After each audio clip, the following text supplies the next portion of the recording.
Labvakar! Svētdienas vakars, 7 un atkal ir daudz jautājumu. Jautājumi ir par ielam, par majokliem un, protams, par politiku, par valodu lietošanu sociālos tīklos. Un mēģināšu отбилдать. Добрый вечер.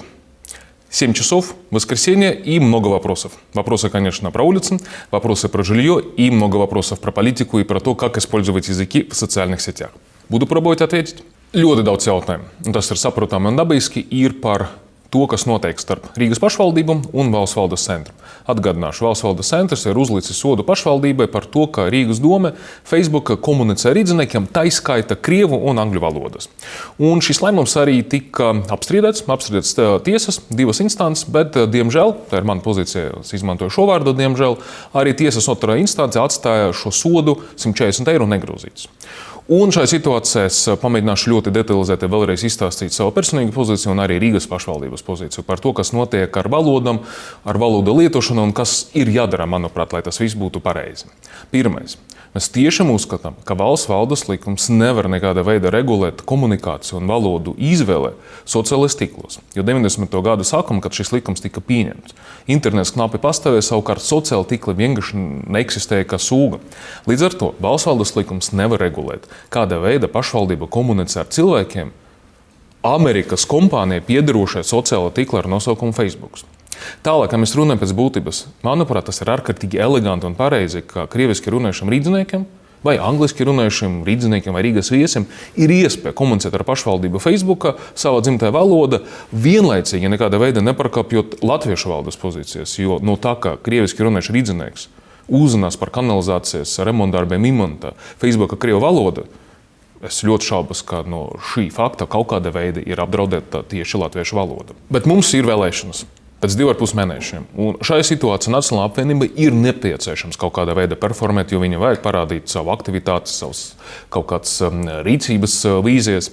Un šajā situācijā Nacionālās apvienības filiāli Valsts valdes centrs ļoti aktīvi viņiem palīdz.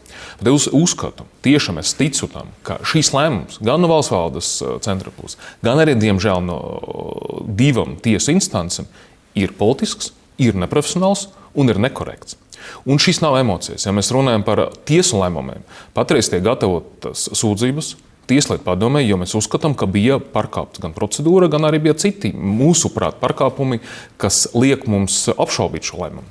Tālāk mēs gatavojam arī pieteikumus Satversmes tiesai, jo vēlreiz tā ir manu kolēģi, manu biedru dziļa pārliecība, ka valsts valdes likums vēlreiz neregulē to, kādā veidā valdes tiek izmantot sociālos tīklos. Bet vienlaicīgi tiesas lēmums ir likums, tas ir jārespektē. Līdz ar to sodu es samaksāju no personīgiem līdzekļiem, tos 140 eiro. Es uzskatu, ka tas ir pareizi. Apmaksāt sodu tieši no sava māka, nevis no pašvaldības budžeta. Un tālāk ir piedāvāts risinājums, kādā veidā mēs varētu līdz Satversmes tiesas lēmumam uzturēt šo lapu krievu valodu. Mēs to nedrīkstam darīt no pašvaldības, izmantot pašvaldības resursus vai pašvaldības līdzekļus, ņemot vērā tiesas lēmumu. Šajā situācijā ir pieņems lēmums, ka es brīvprātīgi, no darba brīvā laika, man palīdzēs mani kolēģi, kas nestrādā Rīgas doma. Mēs turpināsim tulkot informāciju no latviešu valodas krievu valodu un liktu Facebookā, lai cilvēki varētu izlasīt, lai cilvēki varētu zināt, kas notiek viņu dzimtajā pilsētā, un lai viņi to varētu izdarīt viņiem komfortablākajā formā. To es darīšu atkal tikai un vienīgi izmantojot savu cilvēcisku un cits resursus, kas nav saistīti ar pašvaldību, un to man palīdzēs darīt cilvēki, kas arī nav saistīti ar pašvaldību. Un šeit sākas viss interesantākais. Jūs varat iedomāties, ka mūsu valsts par šiem 25 gadiem ir izakta lielākā daļa no valsts nozīmīgiem objektiem, uzņēmumiem. Ļoti liela daļa no šiem lieliem uzņēmumiem, objektiem ir vienkārši pakasti. Ir aiztaisīt ciet, kā mums bija ar visam cukurfabriku, kas mums ir noticis ar Liepājas metalurgu, kas mums ir noticis ar to pašu Citadeles banku. Izakts milzīgs apjoms. Bet šonedēļ visi dienesti, KNAP, Delna, mediji, kaut kādas politiskas partijas, visi ņemas ar to, vai Ušakovs ir nozādzis pašvaldībai Facebook lapu, un vai šis ir gadījuma nav privatizācijas, tā kā paraugs traģiskākais, kas ir noticis Latvijā par šiem 25 gadiem. Bet atgriežoties pie politikas, vēlreiz, mums pēc 2,5 mēnešiem ir vēlēšanas. Un tas nozīmē, ka 2,5 mēnešus, diemžēl, šis te viss valodas, etniskie jautājumi, citi jautājumi ļoti aktīvi tiks eksploatēti. Un Nacionālā apvienība viņam nav ko piedāvāt rīdziniekiem. Es minēšu tikai vienu piemēru. Pirms gada Nacionāla apvienība ļoti aktīvi mēģināja panākt to, lai man atņemtu pielaide valsts noslēpumu. Un viens no argumentiem bija Nacionāla apvienība. Un viņi to izplatīja oficiāli savu pozīciju, tas bija Rīgas domes Nacionāla apvienības frakcijas pozīcija, ka ja cilvēkam nav pielaides valsts noslēpums, tad šīs cilvēks nevar strādāt par Rīgas domes priekšsēdētāju, jo pielaide valsts noslēpumam ir obligāta prasība. Nav pielaides, nevar būt par Rīgas mēru. Tad man ir jautājums Nacionāla apvienībai. Kāpēc jūs patreiz nodarbojaties ar to, kādas valdes drīkst izmantot Facebookā? Tā vieta jūs nevarat atrast sev sarakstu līderi, mērā amata kandidāti, kam ir pielaide. Jūs virzat uz Rīgas domes priekšsēdētāja amata cilvēku, kam ir atņemta pielaide. Varbūt Nacionāla apvienība varētu sākumā vienkārši pamēģināt sakārtot savas problēmas pirms vēlēšanām un netaisīt nacionālas histerijas un nemēģināt sarīdīt cilvēku savu starpā Rīgu. Vēl viens jautājums, kas arī ir saistīts ļoti lielā mērā ar politiku, ir par to, ko es esmu darījis šonedēļ pirmdien Berlīnē. Berlīnē es biju komandējumā. Komandējums pirmkārt bija veltīts Eiropas galvaspilsētu mēru samitam, kas notiks Rīgā šogad māja. Šis samits notiks pirmoreiz Austrum Eiropā, un tas ir ārkārtīgi svarīgi, ka mums Rīgā izdevies izcīnīt tiesības organizēt pie sevi šo pasākumu. Esmu aizbraucis uz Berlīnu, lai tikties gan ar saviem kolēģiem no Eiropas socialistiskas un sociāldemokratiskas partijas, gan arī ar Zviedrijas premjerministru, gan arī ar Vācijas sociāldemokrātu līderi un kanclera amata kandidātu. Un šajā konferencē viens no uzdevumiem man tiešais, ka Rīgas domes priekšsēdētājiem bija ar kolēģiem sociāldemokrātiem no daudzām valstīm izrunāt, lai šo konkrētu valstu galvaspilsētu mēri, ja viņi ir sociāldemokrāti, lai viņi atbrauktu uz Rīgu. To es daru, izmantojot visas iespējas. Piemēram, esmu jau šogad ticies ar Stokholmas mēru, ar Vīnes mēru, kur es braucu. Ļoti aktīvi no vienas puses izmantojot to faktu, ka partija Saskaņa ir Eiropas socialistisku un sociāldemokratisku partiju saeimas kā locekli. Mēs esam kopā ar pārējiem Eiropas kreisiem politiskiem spēkiem. Un vienlaicīgi izmantojot šo politiskus sakarus, es tāda veida veicinu Rīgas tēlu, cenšoties dabūt labāko pārstāvniecību samita, kas notiks jau pēc 2 mēnešiem. Политические вопросы у нас закончились, к счастью, и переходим к вопросам, которые касаются непосредственно города и непосредственно того, что мы хотели бы все делать – приводить в порядок наш любимый город. Первый вопрос, не про политику. Задает его Татьяна Пенкаусе. Жалуется на то, что сейчас время подачи деклараций в службу госдоходов, и к службе госдоходов невозможно подойти, потому что всем известна вот эта фотография, один и тот же ракурс, когда по полю, вот так это все выглядит, идут люди. Дорожка выглядит страшно, летом еще куда ни шло, зимой, если снег, просто не пройти, когда грязь, еще хуже. И, соответственно, вопрос, что с этим будут делать? Ответ. Дорожка проходит, вот эта знаменитая фотография, по частной земле.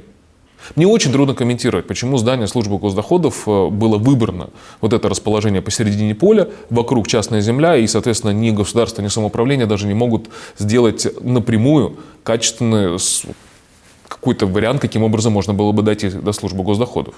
Ну, как у нас правительство придумало, так придумало. Часть тротуара мы уже сделали раньше.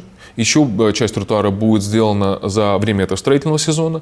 То есть добраться от трамвайных остановок до службы госдохода удобно можно. Но это удобно не значит, что это будет, к сожалению, самый короткий путь, потому что мы прокладываем тротуар по той земле, которая принадлежит самоуправлению. А там, где проходит вот эта тропа, которую мы все любим так часто критиковать, там через какое-то время будут просто построены частные жилые, насколько я понимаю, и офисные здания. Следующий вопрос. Александр Кох спрашивает про улицу Дамнес, где есть всего один пешеходный переход, который находится у Реми. Да, действительно, на этой улице, как вы очень верно отмечаете в своем вопросе, пешеходный переход есть только в районе трамвайной остановки, там, где магазин Реми. При этом улица Дамнес, ну, будем откровенны, это не улица с самым интенсивным движением. То же самое движение по Курзамес или по бульвару Анны ему уже несопоставимо интенсивнее. Но, тем не менее, да, дополнительные пешеходные переходы нужны. И в этом году будет построен пешеходный переход в районе трамвайного кольца, соответственно, там, где магазин Максима. Там он просится. Тоже нерегулируемый пешеходный переход. Ну, я сам, как вот человек, который по этой улице ходил на протяжении плюс-минус 10 лет в школу, каждый день туда-обратно пересекал, Я не уверен, что посередине были бы нужны еще дополнительные пешеходные переходы, потому что, с одной стороны, это связано с тем, что улица очень зеленая, много деревьев, и деревья не мешают просматриваемости. То есть здесь нужно будет или срубать деревья для того, чтобы построить пешеходный переход, или, скорее всего, то, что мы хотели бы сделать на этой улице, но, наверное, это уже будет следующий или послеследующий год, может быть, просто в некоторых местах добавить или ограничение скорости, что было бы абсолютно логично, предположим, участок на улице Дамас сделать, особенно там, где он пересекается с улицей Слокос, 30 км в час, там, где ходят школьники. Но если говорить про дополнительный пешеходный переход еще третий, не буду обещать. Но максимум в этом году уже построен. Анна Венедиктова спрашивает про то, планируется ли соединить променад у спикеров с променадом, соответственно, в Кингараксе, и особенно создать какую-то велодорожку, которая соединяла бы эти два променада. Да, планируется. Причем планируется это сделать самое позднее в следующем году. Не буду обещать, что в этом, но в следующем году уже 100% будет сделано. Это соединение, если мы говорим и для пешеходов, и для велосипедистов, будет идти по тротуару улицы Красной. Тротуар там широкий, можно полноценно разделить его на две зоны, одну для велосипедистов, другую, соответственно, для пешеходов. Так что в самое ближайшее обозримое будущее центр, променад вдоль Спикери, будет полноценно соединен с променадом уже в Кингараксе. Следующий вопрос у нас задает Лин Тасауц. Šo Facebook lietotāju, un jautājums ir, kur nozudusi Lačplaša ielas velu josla. Lačplaša ielas velu josla nekur nav pazudusi, viņš bija ziemas periods. Tagad, kad sāksies attiecīgi siltais laiks, kad temperatūra pa dienu vidē būs +10 grādi, mums paliks no Terbats ielas līdz Valdemara ielai, ja mēs runājam par Lačplaša ielu, uzlikta asfalta virskarta, jo patreiz virskarta vēl nav uzlikta, un attiecīgi uzreiz arī tiks atjaunot velojosla no Avutu ielas līdz Valdemara ielai. Plus daudzas vietas tiks izmantoti arī tādi speciāli gūmies elementi, kas atdalīs attiecīgi joslas, kas ir domāta autotransportam, no joslām, kas ir domāts velosipedistiem. Tas ir jautājums par drošību, un tas ir ļoti labs risinājums. Дальше, продолжая про велодорожки, у нас был в прошлой передаче вопрос, жалоба, крик души из Иманты с бульвара Анной-Мойжес, где, да, порядка 10 лет назад, как вкрутили несколько ящиков и столб посередине улицы, так это все это время стояло. И спасибо Ригас Гайсман за то, что они уже все убрали. На улице Анной-Мойжес теперь вдоль 38-го дома можно очень безопасно, даже в ночное время, даже без лампочек и фар, передвигаться по велодорожке. Столб и все остальное перенесли. Дальше у нас группа вопросов про то, что происходит с жильем. Один вопрос про Кингаракс, про КНР-16, про, соответственно, лифт. Вопрос, он на самом деле, здесь я отвечу, конечно, про то, что происходит по данному адресу, но, к сожалению, эта проблема, она характерна для большого количества адресов. И здесь для начала нужно напомнить, что после того, как в Латвии была проведена приватизация в начале 90-х, все то, что находится в доме, является совместной собственностью жильцов. Крыша, почтовые ящики, балконы, входные двери в подъезды, подвалы, лифты. Это все является вашей совместной собственностью. Это не принадлежит самоуправлению, это не принадлежит домоуправлению. И это значит, что когда нужно ремонтировать крышу, когда нужно ремонтировать почтовые ящики, когда нужно ремонтировать подъезды, за это платят, соответственно, жильцы, принимая соответствующие решения. Лифты тоже должны ремонтировать жильцы. К сожалению, это непросто, потому что любой ремонт лифта – это сложный процесс. Зачастую нужно заказывать детали за границу, это требует времени. Из-за этого каждый раз, когда лифт ломается, потом простаивает лифт, к сожалению, какое-то время. В некоторых случаях бывает так, что лифт просто необходимо полностью менять. Предположим, что, например, на КНР-16 лифт, который поломался, это лифт 69-го года выпуска. Сейчас его отремонтировали, поменяли реле, но это, естественно, очень краткосрочное решение. И если жильцы дома примут решение изменить порядок ремонтных работ, которые вы запланировали, и вы примете решение, что лифт нужно ремонтировать первым, полноценно уже, тогда Домуправление это сделает. Домуправление поможет вам провести собрание, но проголосовать и определиться, что ремонтировать первым, можете только вы, жильцы дома, по адресу КНР-16. Следующий вопрос у нас от Кристины Йонан. Она спрашивает про забитые запасные входы-выходы из дома. И здесь фотография прикладывается, адрес Ницгала 46. И, соответственно, вопрос, что с этим делать, ведь, не дай бог, аварийный выход закрыт, а это 9-этажки. С одной стороны, Кристина, по требованию Кабинета министров в домах вот этой серии, как у вас по НИСГЛ 46, нету обязательного требования держать открытым аварийный вход-выход. То есть это только единственное решение жильцов, что вы хотите делать с так называемыми черными входами. Вы можете принять решение закрыть, как, предположим, в вашем случае, у этого решения свои плюсы, скажем так, меньше головной боли, и не ходят непонятные в некоторых случаях лишние люди через черный вход. Но вы можете проголосовать и принять решение, и Домуправление тогда эту дверь откроет. Вы можете сделать там складские помещения, вы можете там хранить детские коляски или велосипеды, как вы решите, как решат жильцы дома по адресу НИСГЛ 46. Но вы должны принять решение или оставить дверь закрытой, или дверь открыть. А дальше Домуправление это решение выполнит. Virkne jautājumi ir tālāk par graustiem. Par graustiem Rīgas pilsētā, un ļoti labs jautājums ir no Intas vietnieces. Un Inta min uzreiz 4 adreses, kur ir vēsturiskas ēkas, kas atrodas ļoti bēdīgā stāvoklī. Gan Aniņmūžas māja, gan arī Pārdaugo, ja mēs runājam par Hamaņmūžu, gan Volšmītmūžu, Bloka mūža, 4 objekti. No šiem 4 objektiem 3 objekti, tas arī ir ļoti ilustratīva atbilde. Pašvaldībai nepieder. 2 objekti pieder Latvijas universitātei, tas ir Aniņmūžas māja un attiecīgi Volšmītmūža.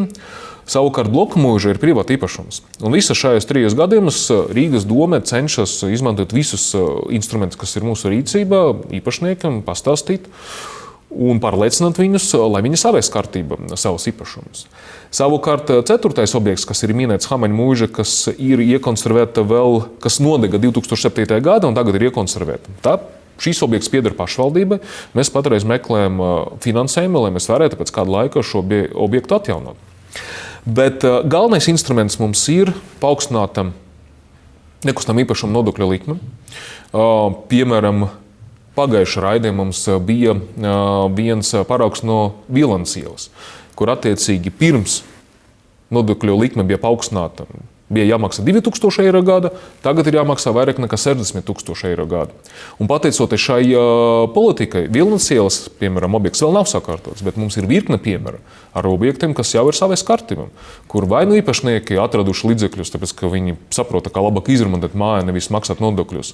Viņi atraduši līdzekļus un saremontējuši savas mājas, vai viņi ir pieņemuši lēmumu pārdot to tiem, kas ir spējīgi to izdarīt.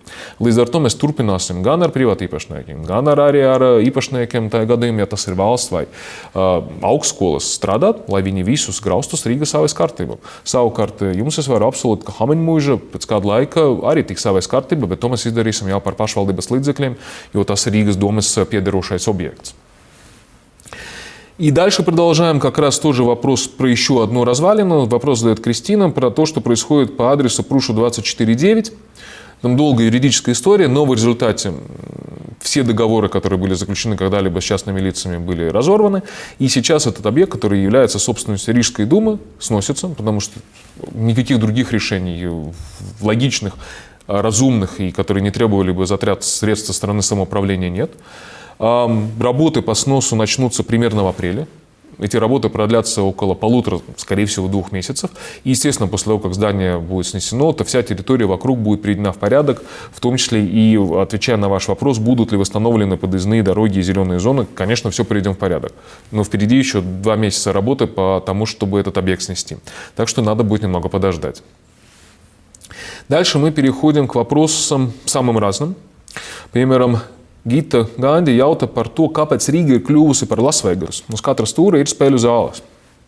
Cienījamā Gita, par šiem 8 gadiem, kopš es strādāju Rīgas pašvaldību, mēs esam atļaujuši atvērt jaunas spēļu zāles tikai 2 reizes. Un abas reizes šis lēmums bija pieņemts, tāpēc, ka tas bija tiesas lēmums. Tāpēc, ka pašvaldība visu laiku konsekventi balsoja pret, tāpēc, ka tā ir mūsu pārliecība. Mēs kopš 2009. gada vienmēr esam balsojuši pret visiem pieteikumiem atvērt da jebkādas, vai nu spēļu zāles, vai citas tam līdzīgas iestādes. 2 gadījumus tiesa lika mums tomēr atļaut. Tiesas lēmums ir tiesas lēmums, un tiesas lēmums ir izpildīts. Neviens cits jauns objekts Rīgā kopš 2009. gada nav parādījies.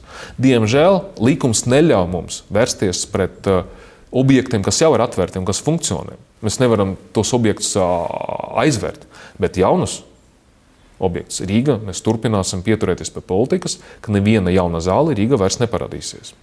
Светлана Школьникова спрашивает про то, строятся ли сейчас муниципальные дома. Строятся. То есть мы используем 3 основных инструмента для того, чтобы решить проблему очереди на муниципальное социальное жилье. Это строительство новых домов, как, предположим, было в Зепникалнсе, в Иманте, в Болдерае или в Плявниках. Это закрытие старых общежитий, полная перестройка этих общежитий, и потом эти общежития превращаются в дома с социальными квартирами. Квартиры небольшой квадратуры для одиноких пенсионеров, но зато с очень низкими коммунальными платежами зимой, может быть 10-15 евро, плата за коммунальные услуги в месяц. И плюс мы ремонтируем те отдельные квартиры, которые также принадлежат самоуправлению, для того, чтобы предоставлять тем, кто стоит в очереди, качественное жилье. И нам удалось очередь сократить с примерно 10 тысяч семей в 2009 году до меньше, чем 5 тысяч семей сейчас.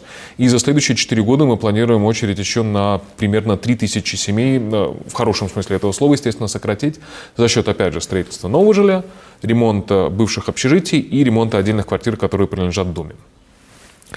Следующий вопрос у нас от Юрия Жалкевича, который спрашивает, что планирует делать Рижская дума в части популяризации Риги и привлечения туристов. Мы планируем делать все то же самое, что мы делали до этого, потому что то, как мы работаем с туристами, кажется, вот у нас получается. Для этого есть, для этих слов у меня есть объективные показатели. 2009 год. Количество туристов чуть более 600 тысяч. 2016 год. 2 миллиона 300 тысяч. Ну, в рост, извините меня, почти в 4 раза. Значит, нам удается. Инструменты очень простые.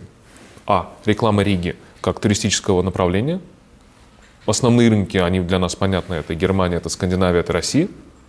И второй инструмент – это проведение самых разных массовых мероприятий в городе, которые туристам, скажем, из Германии, из Швеции, из России, который уже бывал в Риге, они создают достаточный повод приехать еще раз. Еще на 2 дня, еще на 3 дня. Поэтому мы будем дальше продолжать рекламировать Ригу и организовывать мероприятия, которые в первую очередь, естественно, интересны, важны и нравятся рижанам, но которые при этом же интересны и любопытны для гостей нашего города. Много вопросов следующего такого размера, если так можно выразиться. Цикл вопросов – это про ремонты школ и территорию школ. И здесь спрашивают и про 89-ю школу в Мэшсемсе, и про 63-ю школу на Югле, и, соответственно, 75-я школа. Рассказываю. Мы стараемся по микрорайонам постепенно приводить в порядок все стадионы. То есть сделали в одном микрорайоне 1-2 стадиона, делаем в следующем, потом переходим в следующий, для того, чтобы каким-то образом плюс-минус справедливо распределить вкладываемые средства по окрестностям. И, предположим, если мы говорим про 63-ю школу, да, у вас стадион еще не сделан, но мы уже успели сделать на Югле, там, где Юглская средняя школа, очень большая территория, практически 2 гектара, огромная спортивная зона, которая рассчитана не только на учеников этой школы, но и рассчитана на жителей всего микрорайона, но мы доберемся через пару лет и до 63-й школы. И тогда на Югле, соответственно, будут все объекты, если мы говорим про образование, приведены в порядок. Если мы говорим про 75-ю школу, с одной стороны, мы уже сделали стадионы, и 72-я школа, и Кингаракская школа, другие объекты. 75-я осталась у нас, по сути, последней. Причем в 75-й школе мы должны особенно, потому что вы несколько лет у вас размещались ученики на бывшей 32-й школы. Поэтому, да, у вас тоже стадион в ближайшее время будет приведен в порядок. И да, Мэшсемс – это район, где нам много нужно сделать. Точно так же мы еще должны активнее поработать в Золитуде, где и северная гимназия северных стран, и Золитудская гимназия, где обе территории нужно приводить в порядок. Тот же самый Зепникалнс, где у нас и Зепникалнс Акум школы, и 95-я школа. То же самое касается Иманты, где мы только 1 стадион привели в порядок. У нас еще очень много объектов, которые в порядок не приведены. Но если посмотреть на карту, немало мы уже успели сделать, и поэтому следующие несколько лет, если мы говорим именно про вопросы, которые сейчас задали, 63-я, 75-я, 89-я школа, стадионы новые у вас будут. Vēl viens jautājums ir no Ronalda Mikšam. Ļoti tāds, droši vien, ka filozofiska rakstura, kad beidzot būs pavasaris. Ronald, ņemot vērā laika prognozes uz nākamā nedēļu, kad vēl joprojām sola, ka sniegs. Izskatās, ka pavasaris mums būs kā parasti ap Jāņiem. Nav man labu ziņu, ja mēs runājam par laika prognozēm, bet kopumā Pilsētā ir daudz labu plānu, un mēs tos планus īstenojam. Mēs vienkārši strādājam un turpināsim strādāt. Работать мы продолжим и встречаемся на следующей неделе, в воскресенье, в 19:00. Продолжу отвечать на все вопросы, которые вы пришлете. Nākamā nedēļa, svētdiena, 19. vakarā, turpināšu atbildēt uz jūsu uzdotiem jautājumiem.